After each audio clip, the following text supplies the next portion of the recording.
Hey, Restoration Church. I want to just say happy Thanksgiving. It's going to be Thanksgiving this week on Thursday. If you didn't know that, you know it now. You might want to get your plans in order.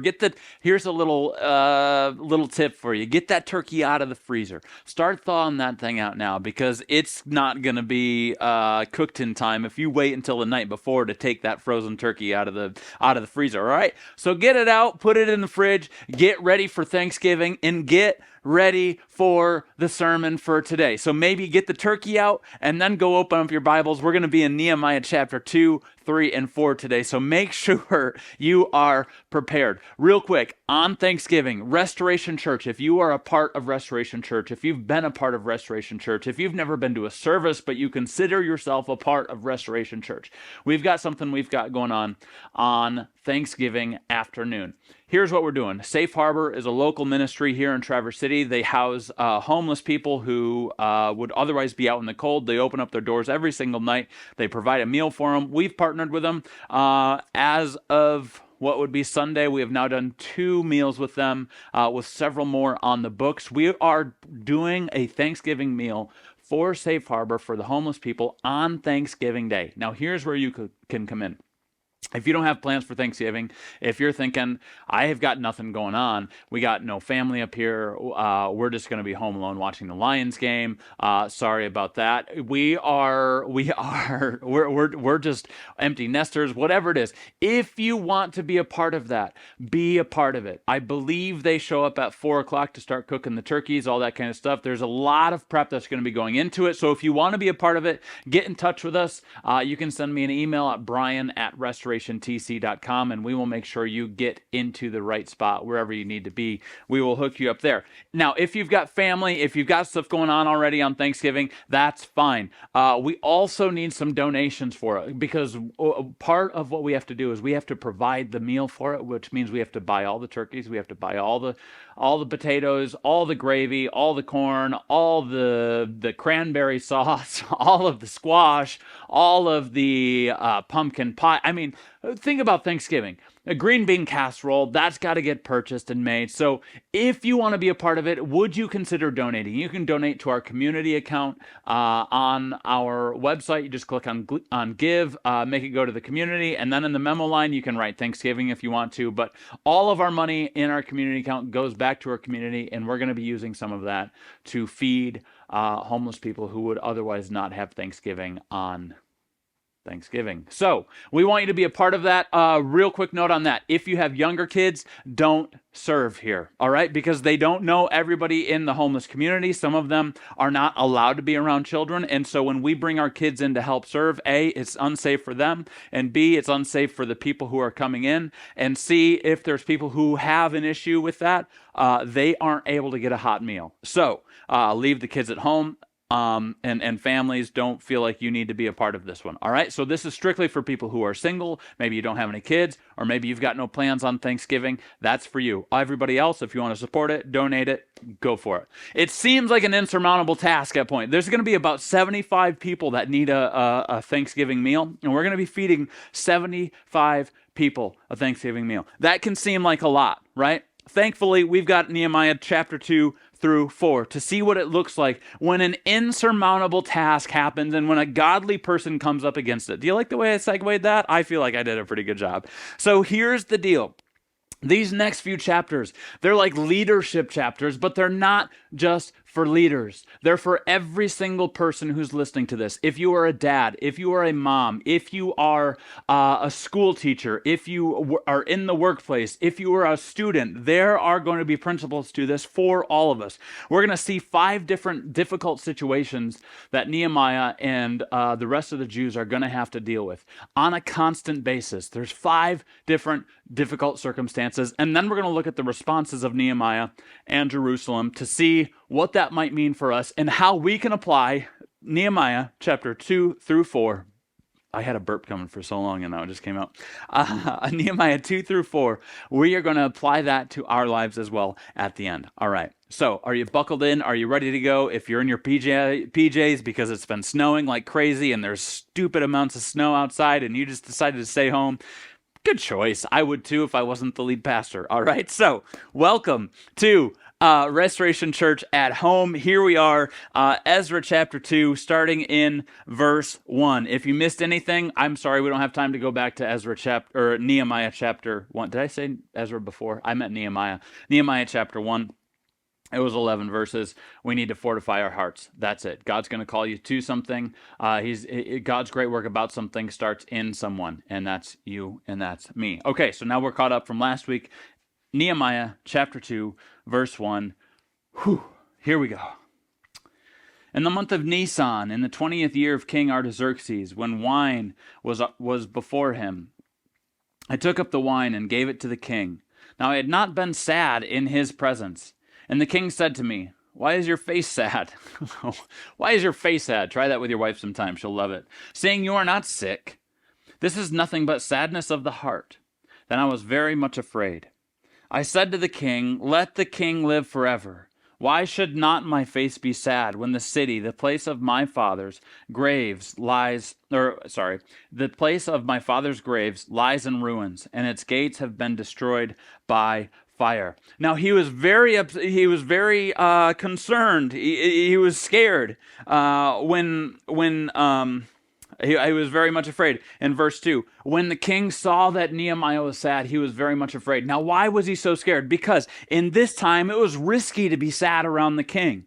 It was a risky thing. The custom at this time was, man, if you're around the king, I don't care what's happening in your life. If you just got a case of leprosy, if you've got something going on with your stomach, whatever it is, if you're sad, I don't know why it's all diseases. If you're sad, man, you better put on a smile, because here's the custom. Around the king, you got to put on a happy face. Because why?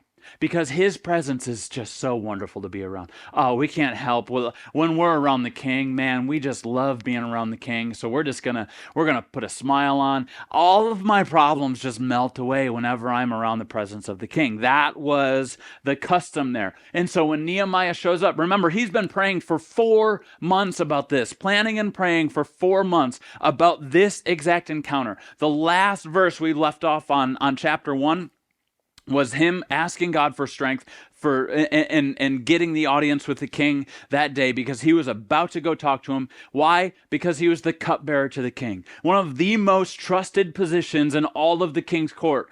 He's a servant to the king, and he's a trusted advisor to the king, having access to places where other people wouldn't be able to go. So he's got access to the king. He's trusted by the king, and now he's showing a sad face towards the king, and it's a risk. Because if somebody has a sad face towards the king, guess what might happen? The king could easily say, "Off with the dude's head. Off with their head. You're not going to be happier on me, then you're not going to be happy at all, because your life is ending."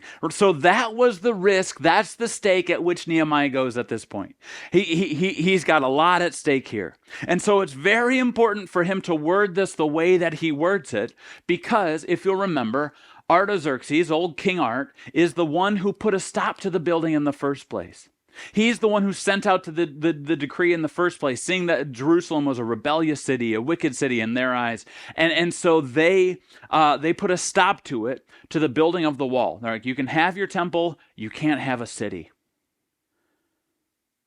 So Nehemiah has to be very careful. He doesn't blame anything. He doesn't blame Artaxerxes. He doesn't blame Babylon.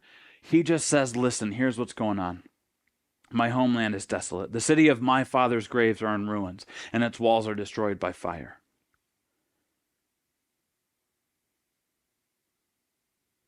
He's just completely honest with him without, letting him know exactly what city is. Now, he's been around a while. Art probably already knows what the city is. Let's see what the king says. Is he going to say off with his head? He's not, because we've got a few more chapters to go in Nehemiah, right? All right. Then the king said to me, "What are you requesting?" So I prayed to the God of heaven, probably not a 4-month prayer. And I said to the king, "If it pleases the king, and if your servant has found favor in your sight, that you send me to Judah, to the city of my father's graves, that I may rebuild it." And the king said to me, the queen sitting beside him, "How long will you be gone, and when will you return?" So it pleased the king to send me when I had given him a time. And I said to the king, "If it pleases the king, let letters be given me to the governors of the province beyond the river, that they may let me pass through until I come to Judah." And a letter to Asaph, the keeper of the king's forest, that he may give me timber to make beams for the gates of the fortress of the temple, and for the wall of the city, and for the house that I shall occupy. And the king granted me what I had asked for. The good hand of my God was upon me. Now, you might remember that last line from Ezra. All the way through Ezra chapter 7 and 8, it kept on happening. The good hand of God was upon me. The good hand of God was upon me. So if you got a Bible open, underline that again, because once again, he's giving credit to God. There was proper planning. There was proper prayer. Instead of the king saying off with his head, he's asking, how can I help? And so Nehemiah had to be prepared in that moment. He had to be prepared for the king Artaxerxes to ask this question. Imagine if Nehemiah's just moping around all around the king, giving him his drink. Here you go. Here's your water, whatever it is. Here's your wine. And the king's like, man, what's going on with you? And he's like, well, I'm just really sad because of the city and everything. My dad's really, the graves are bad and the walls are burned. And so Artaxerxes is getting a little bit upset about it. And he's like, okay, so what do you want me to do about it? Imagine if that moment Nehemiah's like, oh, I haven't thought about that. I didn't think I would get this far. Nehemiah had been praying for the last 4 months and coming up with a plan, and so he knows exactly what he needs. So the difficult situation number one was having to approach King Artaxerxes about this whole thing. And the response was to pray and be prepared. The response happened before the difficult situation. There was a lot of preparation beforehand. See, Nehemiah was put in the palace for a reason. In Proverbs 21:1, it says that a king's heart is a stream of water in the hand of the Lord. He turns it wherever he will.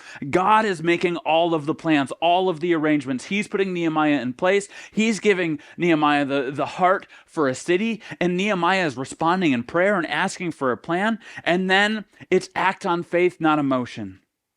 Asking on faith, not emotion. He's saying, here's the things we need. Here's what we're going to need. We're going to need letters from the governors. We're going to need somebody who's going to help us build this whole thing, give us the lumber. And it's just a simple thing of asking for it. That's all Nehemiah can do at this point. That's all. Some of us are afraid to even ask, right? Nehemiah's like, okay, I've got the opportunity. I'm in contact with this person for a reason. They've noticed I've sad. I may have embellished my sadness a little bit so they would notice. I don't know. It's not in the text. I just think maybe. And then there's okay, what can I do for you? And then you've got the ask. The worst possible thing for us today, not necessarily for Nehemiah, the worst thing that can happen is they say no. Man, do we have the guts to go and ask people for things? To say, man, I need a little bit of help here. I remember when we were first starting out Restoration Church, before we even had a service, we were getting started with some stuff. And we were getting this idea down, what we wanted to do.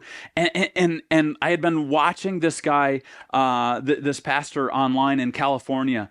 And I had seen him several years before on a message. And it was like, oh, that was good. That was too good. And so he came to my mind for some reason. I started watching some more of his messages, and for some reason I was just like, I think this guy needs to hear about what we're doing at Restoration with the brewery, with everything, like how we're setting up this church. I just think he would dig it. And it was based on a message that I had watched from him before. And so I just sent out this request, being like, hey, I'd love to talk to Chris at all, if possible. I know he's a busy guy. I had to fill out a form for a preaching request to get a hold of him. And so I go on his website. He had his own personal website for like speaking all around the country. And so I had to fill out this form. It's like, who is Chris going to be preaching to? And I just wrote drunk people in a bar because I wanted to get his attention. And so a few minutes later, I get a response back from his assistant saying, hey, Chris would love to chat with you. And I'm like, wow, okay. It didn't hurt. All I had to do was ask. And if I hadn't listened, what I believe to be the Holy Spirit asking me or telling me to ask him to just have a conversation, man, I wouldn't have ever gotten to this point. I know that.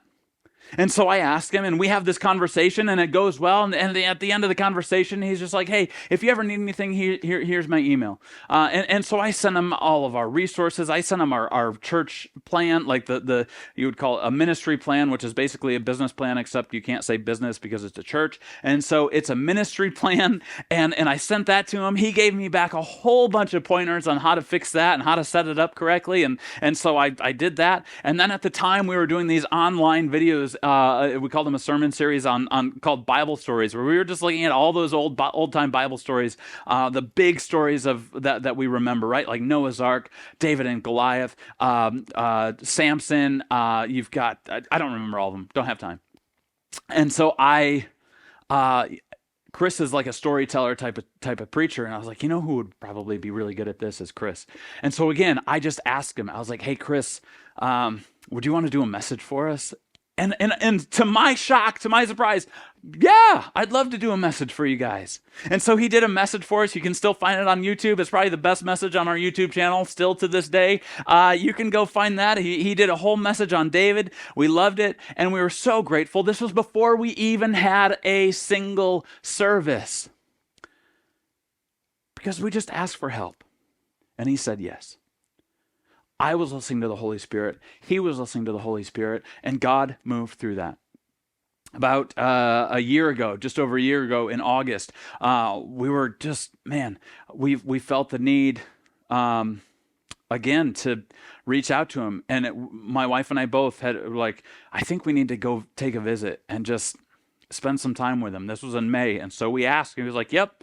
Here's my schedule. Let's get it on the book. So in August, over a year ago, we went down and we spent a few days with him, and it was transformative. It was healing for me. There were things I didn't even know I needed to be healed from, all because of a personal ask at one point saying, hey, this is crazy. We're a small, tiny church in northern Michigan. You're a huge church down in Southern California. This doesn't make any sense.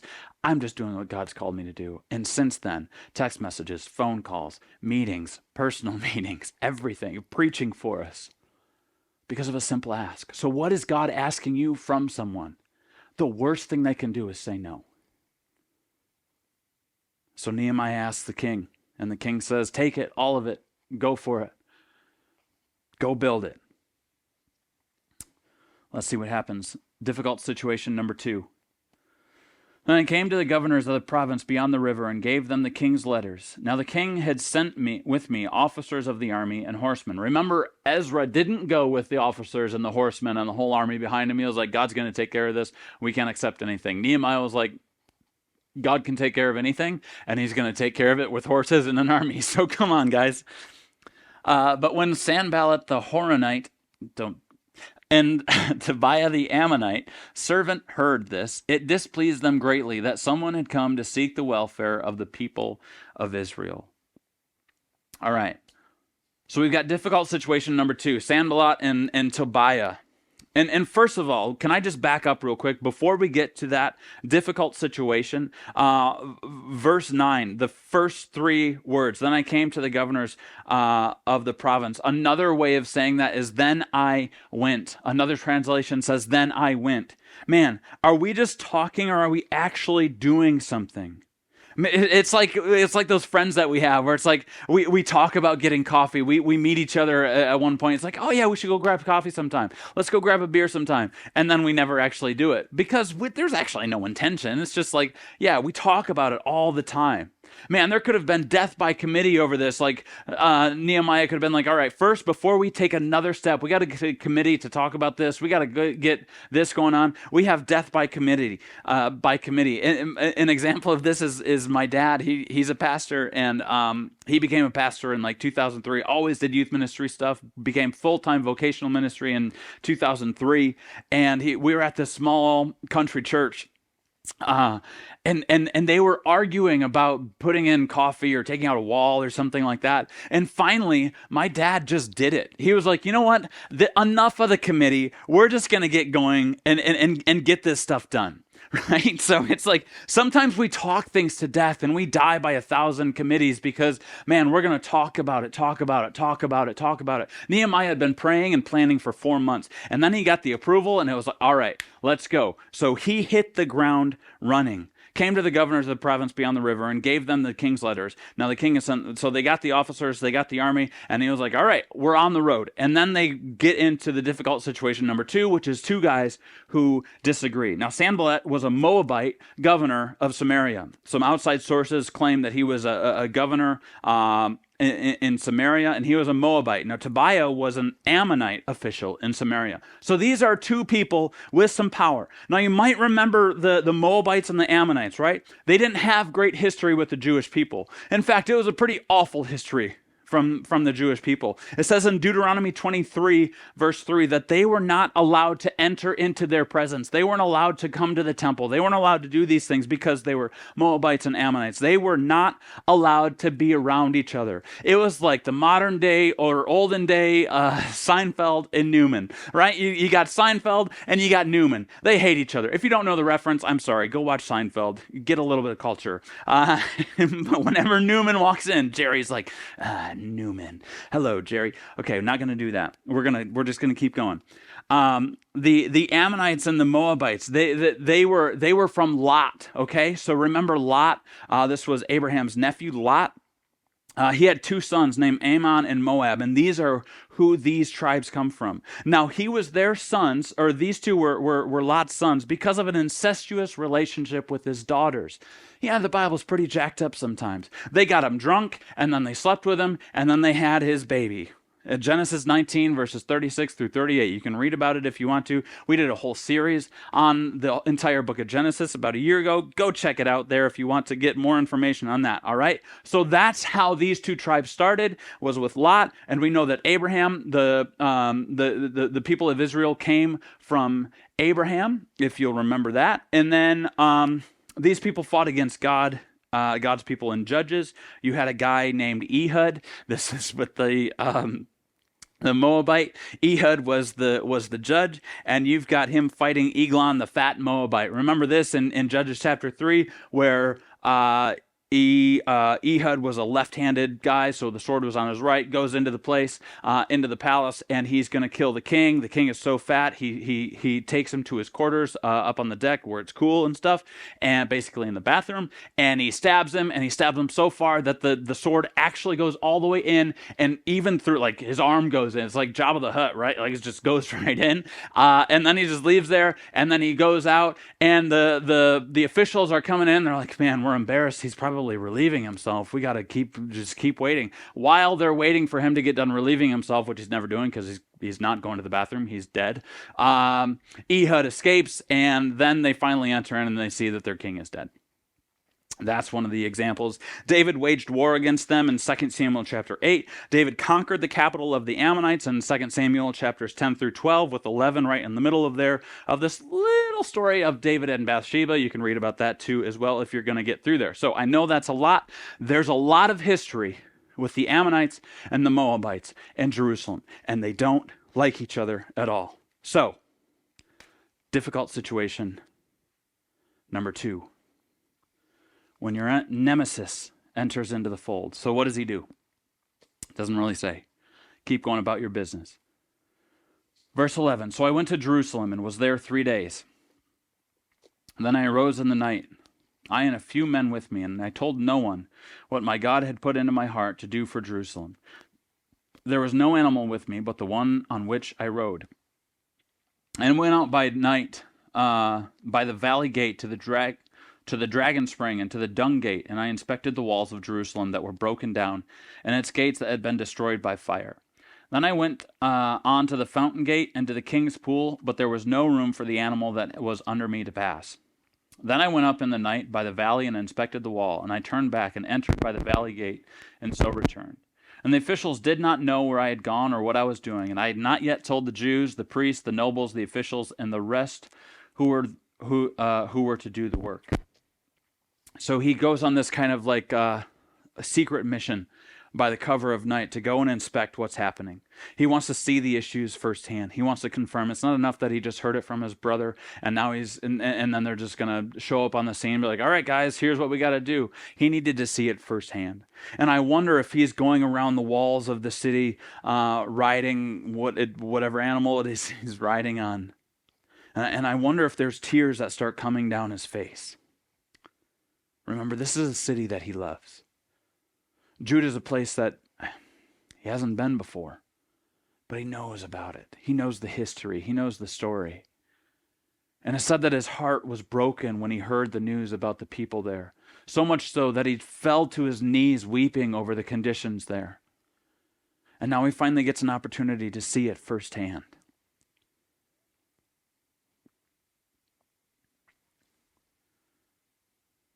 Verse 17. Then I said to him, you see the trouble we are in, how Jerusalem lies in ruins with its gates burned. Come, let us build the wall of Jerusalem, that we may no longer suffer derision.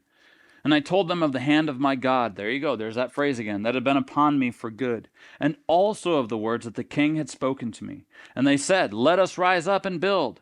So they strengthened their hands for the good work. Shortest meeting ever of a committee. Not only does he assemble the committee together, he says exactly what's happening, and they say, all right, let's do it.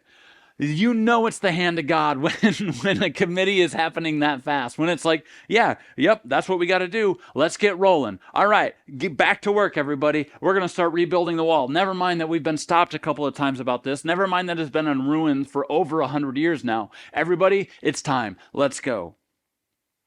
But when Sanballat the Horonite and Tobiah the Ammonite servant and Geshem the Arab heard of it, they jeered at us and despised us and said, what is this thing that you are doing? Are you rebelling against the king? Then I replied to them, the God of heaven will make us prosper, and we his servants will arise and build, but you have no portion or right or claim in Jerusalem.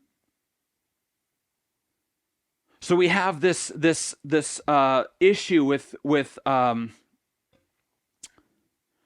Sanballat and Tobiah, and now Geshem. They brought in a third person here. See, they were full of shame.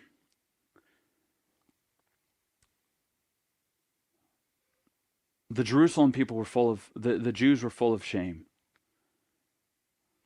And Nehemiah inspires them to change their surroundings, despite the opposition. And notice how he doesn't say they or you, he says us and we. He doesn't say, hey, look at, you have caused this city to be in decay.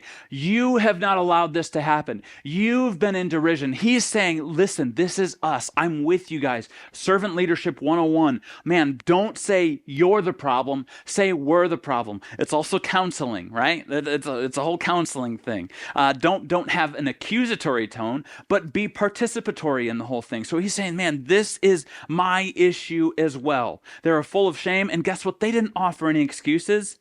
Man, they were encouraged to go get it done. They didn't say, well, it's just been like this for 100 years. We got this opposition coming. There's all this stuff happening to us. We don't have any money. Nobody's been in charge here for a while. We've just been tired. We got the temple done. Isn't that enough? No excuse. They're like, man, let's just go and get it done. And when people say, yeah, let's go get it done, when God's people arise to build, I said this before, Satan says to his demons, arise and torment.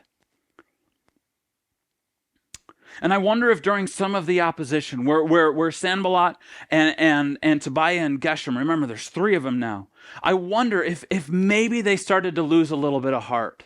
Maybe some of them had been there before when the building was trying to get built again. And like, man, we can't, this isn't going to work. It's never going to change. It's happening again. But that's not what happens. Because in the entire chapter 3, I know you're wondering right now, how are we going to get through 3 extra chapters, 2, 3, and 4? I'm just going to talk to you about chapter 3.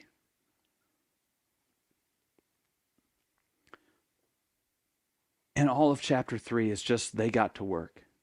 And here's who worked with who. And here's who repaired this part of the wall. And here's who repaired this type of the wall. It was working with teamwork. See, the problem... Number 2, the difficult situation number 2 was these guys that were coming to oppress. And they just ignored them for the most part.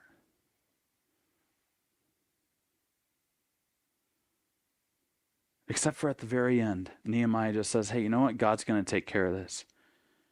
And we, his servants, will arise and build, but you have no portion or right or claim in Jerusalem. He doesn't engage. He just gets to work. He doesn't engage, he just gets to work. And then in chapter 3 is all of the work that they do. And they're working as teammates. Now there's a few highlights I want to give you in chapter 3. I encourage you to go read it for yourself if you want to. It just talks about who's building and who's alongside who, and what house and whose sons and whose daughters are all a part of the build. You got this one guy named Eliashib, the high priest. He was the high priest of Jerusalem. He came with the other priests and got the work done. He was leading from a servant posture. This is the high priest, the highest part in the temple. This was a guy of leadership, and he's the first one mentioned saying, we're going to go and we're going to repair this one. There were these guys called the Tekoites. They repaired, but their nobles, it says that their nobles wouldn't stoop so low. They're like, no. Some of the people were like, this is too low for us. Maybe they didn't agree with the plan. Maybe they didn't like what was going on, or maybe they just thought it was below them. It's tragic when pride gets in the way of our calling. These are the only ones in this entire chapter of all the people in Jerusalem. These are the only guys that are like, no, we're not going to do that. Man, have you ever missed out on an opportunity because that's below me? I'm not going to do that. Don't you know who I am? Man, pride often gets in the way of our calling. You had leaders and tradesmen alike working together. Effective leaders are leading by example, saying, let's get this together. There were families, units that worked together to build. People were separated by vocation, by location, education. All of these people are united under the work of God. It's this beautiful, beautiful story, chapter 3, of how the church should actually function. It doesn't matter what your vocation is. It doesn't matter where you're located. It doesn't matter what your education level is. There's a work to be done. God is calling us to get work done, and we are united under Him to get His work accomplished. We set aside all of our personal differences, all of our vocations, all of our educations, all of our locations, and say, let's serve God together. It's a testament, it's a picture of what the church should be. None of these people were actually builders. There were no experts in this art of building. They were perfume people, they were priests, and we all know pastors shouldn't hold a hammer, but they were working together. Chapter 3 is a chapter on people being of service to one another. And it's a beautiful chapter. But we're skipping it and going to chapter 4 because there's more difficult situations to come to. Man, chapter 4 is all about overcoming opposition. The faithless are going to show up in droves. And while the faithless, what we're going to find out is while the faithless ridicule, man, the faithful are going to pray. While the faithless demean, the faithful are going to plan. When the faithless threaten, the faithful are going to be encouraged by their godly leaders. That's chapter 4. We're going to read all of chapter 4 starting in verse, you guessed it, 1. Now when Sanballat heard that they were building the wall, he was angry and greatly enraged, and he jeered at the Jews. And they said in the presence of his brothers and of the army of Samaria. Now it's a large amount of people. Now this is escalating pretty quickly. First you've just got Sanballat and Tobiah, and then you got Geshem, and now you've got an entire army of Samaria and brothers along the whole thing. Here's what they're saying. What are these feeble Jews doing? Will they restore it for themselves? Will they sacrifice? Will they finish up in a day?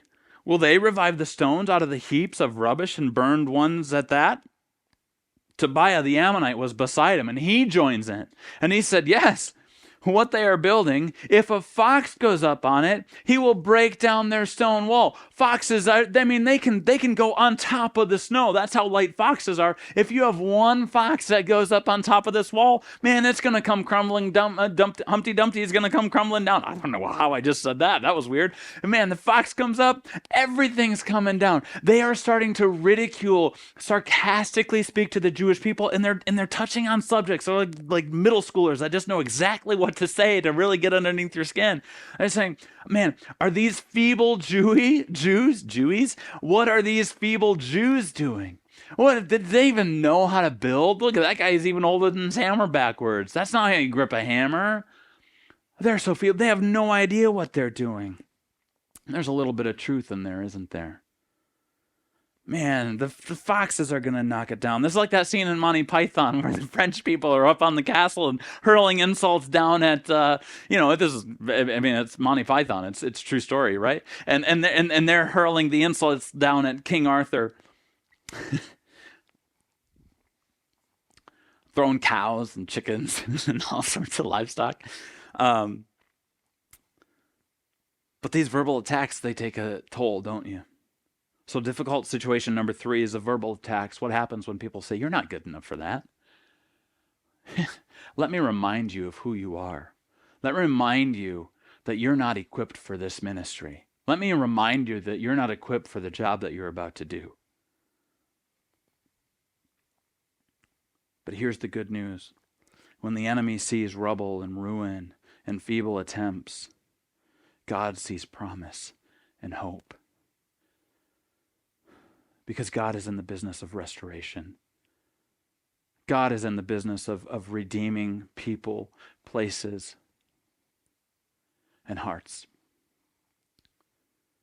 And maybe there's an enemy right now saying that you're not worthy, saying you're not worth it. Maybe there's an enemy inside your head telling you that you're not equipped for this. Don't you remember what you've done? See, the enemy's going to try to remind you of all the things that you've done and who you are. But God's going to be there the whole time saying, no, you are mine. It's not about who you are, but whose you are. And I've got a hope for you. I've got a future for you. I've got a promise for you. Let's see how Nehemiah and the rest of the Jewish people respond. What's their response? Hear, O our God, for we are despised. Turn back their taunt on their own heads and give them up to be plundered in the land where they are captives. Do not cover their guilt and let not their sin be blotted out from your sight, for they have provoked you to anger in the presence of the builders. So he built the wall, and all the wall was joined together to half its height, for the people had a mind to work. So when difficult situation number 3 arrives, when we have verbal attacks, the response is in prayer. Keep up with your business. Don't engage. Don't engage with the verbal attacks. Don't engage with the verbal attacks because they're going to keep coming at you. What they're going to want you to do is they're going to poke and provoke and try to get you to retaliate in some way. It's always the second guy that gets caught, right? Every time you see it with children, if somebody's provoking the other child and the other child walls off and hits the other kid, which one gets in trouble? The one that did the physical act. And so Nehemiah and the whole crew, they're like, you know what? We got to start praying about this because if I don't pray about this, I might just smack him, right? And so they just get on their knees and they start praying. And then they were encouraged. God gave them a mind to build. They had a mind to work. It says in Nehemiah 4:6, for the people had a mind to work. So they prayed about it and then they started building the wall. And all the wall was joined together to half its height. So they've gotten halfway done with this entire project. They've gotten things thrown at them. They're getting hurled insults at them and they just spend time in prayer and they keep working. Which leads us to opposition number 4.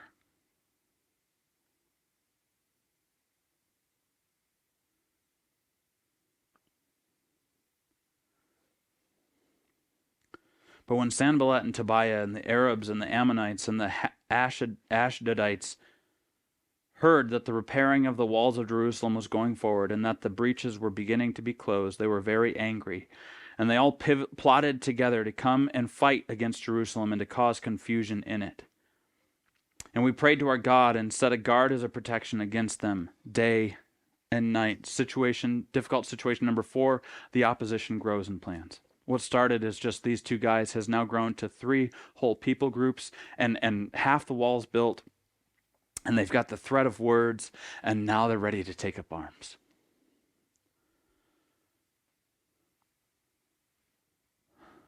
The situation keeps escalating. Maybe you're facing this in life where it just seems like it just keeps getting worse.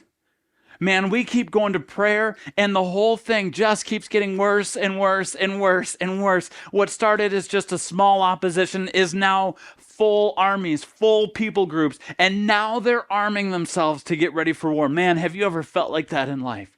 That everything just keeps coming at you, and you're maybe you're at a point where you're just like, I don't even know how I can do this anymore.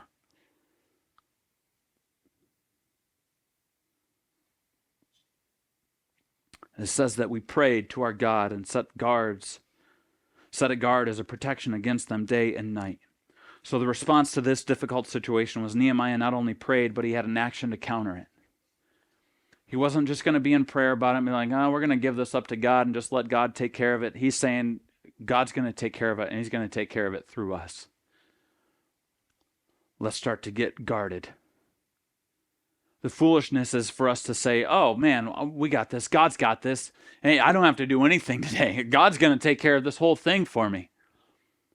And God's calling us to arm ourselves. It's like that funny story. I don't even know if it's I was about to say, I don't even know if it's true. It's not a true story. But here it is. A guy on this roof, right? I think it's a joke. A guy on his roof, there's a flood. He's on his roof because there's a flood. And he cries out to God for help. And a rescue ship comes by, a rescue whatever boat. It's not a ship. Rescue boat comes by. It's like, hey, do you need anything? The guy's like, no, God's going to take care of it for me. All right, cool. And then he starts praying again. God, would you please get me out of this situation? Then a helicopter comes by. Hey, you need any help? We're here to help. Well, let's drop the rope down. No. God's going to get this for me. Don't worry about it. And then third time, the guy prays about it, and he keeps praying about it. And then another rescue raft comes through. Hey, do you need any help? Nope. God's got me. And then the guy drowns. He gets up to heaven, and he's like, God, why didn't you help me? And God says, I sent you 2 rafts and a helicopter. What more did you need? So many times we just assume that God is going to miraculously come through this through for us. And man, sometimes we are the miracle that God has in store for us. So that's why it's so important. What I talked about last week, that before God's great work about something starts in someone, if we're saying no to that, we are refusing miracles for people.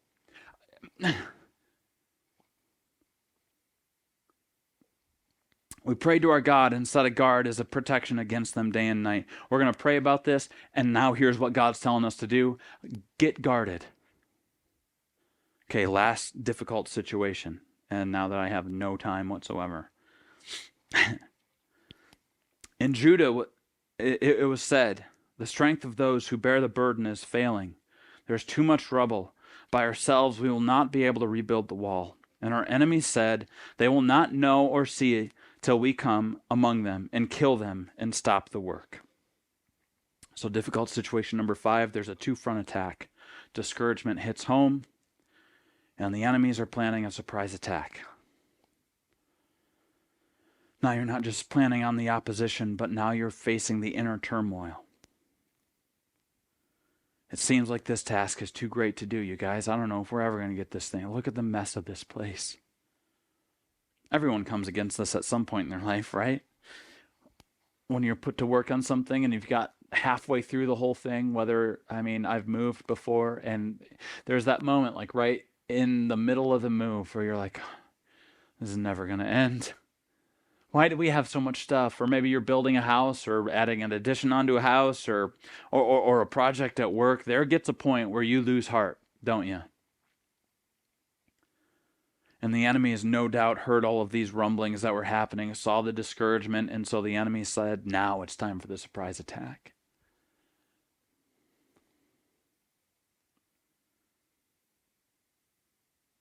They had a great first half. It's so easy to start a project, isn't it? It's much more difficult to finish a project.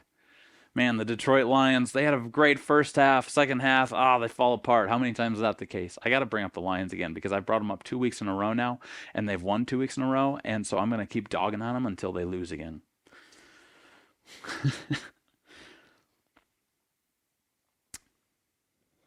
And it's kind of a testament to not to the Lions, but to the Jewish people here, that the enemy said, man, these guys aren't going to stop unless we kill them.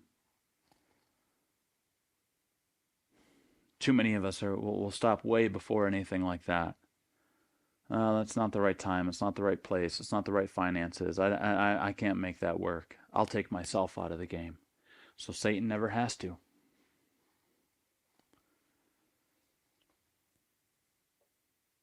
How does Nehemiah respond to individual, personal, in the camp, discouragement, and outside attacks about to happen? At that time, the Jews who lived near them came from all directions and said to us 10 times, "You must return to us." So somehow there were Jewish people in those circles with the enemies. They were spies listening in on what was happening. And so they came and told them, "Guys, they're coming to attack." So in the lowest parts of the space, behind the wall, in open places, I stationed the people by their clans, with their swords, their spears, and their bows. And I looked and arose and said to the nobles and to the officials and to the rest of the people, "Do not be afraid of them. Remember the Lord who is great and awesome, and fight for your brothers, your sons, your daughters, your wives, and your homes." Man, when you're getting into temptation, when things are happening to you, when you feel the arrows of the enemy coming at you, whether it's going to be a surprise attack or whatever it is, man, those are the moments when we have to man up. We need to remember the Lord who is great and awesome. This is the response. Nehemiah plans the defense and he looks to God. He's not just wallowing about the situation that they're in, he fights. And so many times, us as Christians, man, we wallow in the situation that we're in. Oh, temptation's coming my way. I'm not going to be able to fight this anymore. And what we have to remember is the Lord, who is great and awesome, is going before us. He's already been victorious. We need to rest in his victory. We fight from a place of victory, not for victory. Remember last week we talked about that. This whole phrase, "remember the Lord who is great and awesome," was used by Moses to encourage a generation entering into the promised land. Remember the Lord who is great and awesome. Any great battle should be fought with this statement: remember the Lord who is awesome. When I'm going into a place and I know that temptation is going to be coming my way, whatever it is in my life, and I know that I'm going to be attacked, I need to remember, first of all, that the Lord is great and is awesome. And I need to equip myself for battle. I can't just let it be open and be like, well, whatever happens is going to happen and I'm just going to have to deal with it. No, arm yourself for battle. And then thirdly, remember what you're fighting for. Remember, we're fighting for our spouses, our sons, our daughters. We're putting an end to sin that continually happens over and over again. We're fighting for people around us, for our homes, for our wives, for our husbands, for our children, for our families. Man, we need to be men and women of God because that's who we're fighting for, and they are counting on us. I've got so much more to say. All right. Let's go. We're gonna finish this up. When our enemies heard that it was known to us and that God had frustrated their plan, we all returned to the wall, each to his work. From that day on, half of my servants worked on construction, and half led the spears, shields, bows, and coats of mail, and the leaders stood behind the whole house of Judah, who were building on the wall. Those who carried burdens were loaded in such a way that each labored on the work with one hand and held his weapon with the other. And each of the builders had his sword strapped at his side while he built. The man who sounded the trumpet was beside me. And I said to the nobles and to the officials and to the rest of the people, "The work is great and widely spread, and we are separated on the wall, far from one another. In the place where you hear the sound of the trumpet, rally to us there. Our God will fight for us." So we labored at the work, and half of them held the spears from the break of dawn until the stars came out. I also said to the people at that time, "Let every man and his servant pass the night within Jerusalem, that they may be a guard for us by night, and may labor by day." So neither I, nor my brothers, nor my servants, nor the men of the guard who followed me, none of us took off our clothes. Each kept his weapon at his right hand. So they were continuing to do the work. Man, the work of God is filled with a sword and also with some sort of a construction tool, a trowel, all right? A sword and a trowel, where there is the defense of our faith and there's the building up of the kingdom of God. It's a two-edged workplace sword thing, all right? But not a sword, because it's not always a sword. Okay, so we're fighting against temptation. Let's just move on. We're fighting against temptation. We're fighting against the forces of evil, and we're building up the church at the same time. Those are the two things that are constantly happening within the church. And so what's our action steps for here? Prayer has been followed by practical plans. Prayer has been followed by the practical plans. They've been going to God. How do we do this? What are we going to do to make this happen? And God's been responding, and Nehemiah's been listening and leading the charge. Here is how we are going to build this wall moving forward. We're not going to be ignorant to the fact that there are going to be attacks coming. There's going to be an enemy at hand. And so we're going to be accountable to one another. And when you hear that trumpet call, get in position, rally around. And man, it's not safe right now to go out on your own. Let's stay together, team. And so many times when we are facing temptation, when we're facing sin in our Christian walk, all we do is we want to isolate. Because that's exactly what Satan wants us to do, is to continue isolating. So what do we do? What do we take from these 3 chapters? How can we apply this to our lives? Number 1, and there's 3, and we got to go quick. We pray and we plan. It starts and it ends with prayer. And then we start planning. Don't get flat-footed like in baseball, where the guy's leading off on first base and he gets flat-footed, and then the pitcher throws and he can't get back in time. You know what I'm talking about, being flat-footed? Man, you got to be on your toes. We got to be ready to work. Pray and plan. Plan your finances. Plan your schedule. And then as best as you can, stick with it for when God calls you. See, here's what happens. We try to pack everything so tight together that the slightest thing is going to throw it off. It's like when I go grocery shopping at Costco and we don't have a lot of space in the back of our car. And so, man, sometimes all you've got to do, this is how we live our lives sometimes, all right? We put all of our groceries in, we stack them. For some reason, you got to put the eggs on top because they're gonna fall over or they're gonna get crushed underneath the weight. And so you got to put the eggs on top. And then what anybody ever done this? We've got the button that you push to make the trunk go down, the rear hatch. And so, like, literally, I'm holding on to groceries until the last possible second, until it closes, and then I move my hands and just hope, all right? And then I'm going to drive down the road. Everything's going to get sloshed around. And then what have I got to do when when we open up the trunk again, when the back tailgate to our car, man, you open that up and you're like, kids, all right, get in position, kids, because this is going to fall. And we're just all ready to, before it falls, like, okay, catch the eggs. All right, cool, we got it. Man, because we packed everything in so tight. And that's how we're living our lives. We have no wiggle room. We have no room for when God is going to move in our hearts. We haven't planned for anything. We haven't prayed about anything. We just keep packing everything in, especially financially, that if God is actually calling us to do something, man, we're stuck. Because we've got so much stuff that we've been trying to do for so long. We get flat-footed.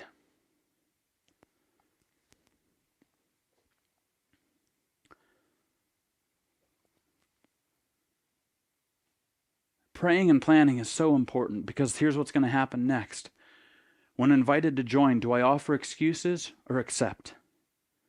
So you've been in prayer, I've been seeking His plan, and I've planned my life to be flexible so that when God calls, I'm ready to go. Artaxerxes accepted. King Art. The leaders in Jerusalem accepted. They could have given up excuses, but like, nope, this is it. When invited to join, am I offering excuse? I can't do that right now. Look at the way that my life is. Or have I been praying and planning for a purpose greater than myself, so that when God says it's time to go, we go? Or do I make excuses over and over? I'm reminded when Jesus was asked by the rich young ruler what he must do to enter the kingdom of heaven. And Jesus said, follow the 10 commandments, all that kind of stuff. And the ruler's like, that's awesome. And he could tell it wasn't quite everything. And he was like, so what else do I got to do? And Jesus said, sell everything you have and then come follow me. Give it to the poor and then come follow me. And he walked away sad. The ruler did, because he was a man of great wealth. He offered excuses instead of accepting. Jesus is calling you. God is calling you. And we make excuse after excuse of why we can't do something. I think God is calling some of us to great work. And we haven't been listening. And maybe the last point is why. Engage with God, not the enemy. Don't ignore the enemy. Be aware of the enemy. Plan accordingly through prayer. arm yourselves, be ready for the enemy. But then don't even give him the time of day. Engage with God, not the enemy. How many times did Nehemiah respond verbally to the enemy? Once, basically, and it was to say, God's going to handle this, man. And then he got back to the camp. Arm yourselves. Let's get ready, guys, and let's keep working. Engage with God, not the enemies.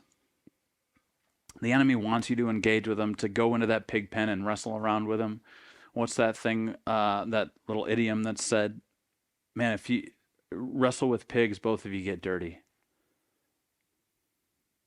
Just ignore it. If it's verbal attacks, take the truth out of it and like, yep, that's me. But God's calling me to a purpose. God's calling me to something. Engage with God, not the enemies. The enemy is going to tell you over and over and over again that you're not good enough, that you're not worthy, that you remember what you did then, remember your life, remember all the sin in your life. And he's going to try to discourage you from praying and engaging with God. God doesn't want to hear your prayers. God doesn't want to hear a sinner like you. And there are times when I listen to the enemy and I think, you're right. God doesn't want to listen to me. God doesn't want to bless me. God doesn't want any part of my life. He's so ashamed of me. But then I go back to the scripture and I remember that there is no condemnation in Christ Jesus. And that I can give him my life. I can give him all of me. And he's going to take it and he's going to encourage me. And he's going to help me fight through the battle, fight through the enemies. He's going to give me a sword. And he's going to give me a trowel, one to defend and one to build up. So what's God saying to you? Heavenly Father, I pray that, God, we would listen to your voice. God, we would be people who listen to you. God, I pray if there's anyone who is listening to this that doesn't know you as their personal Savior, God, they've been listening to the enemy over and over again.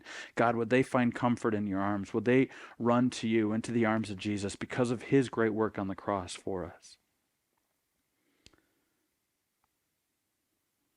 God, I pray that people would put their faith in you this morning. Help us to be people who pray and plan and accept and engage with you. It's in your precious name, the name of Jesus, we pray. Amen.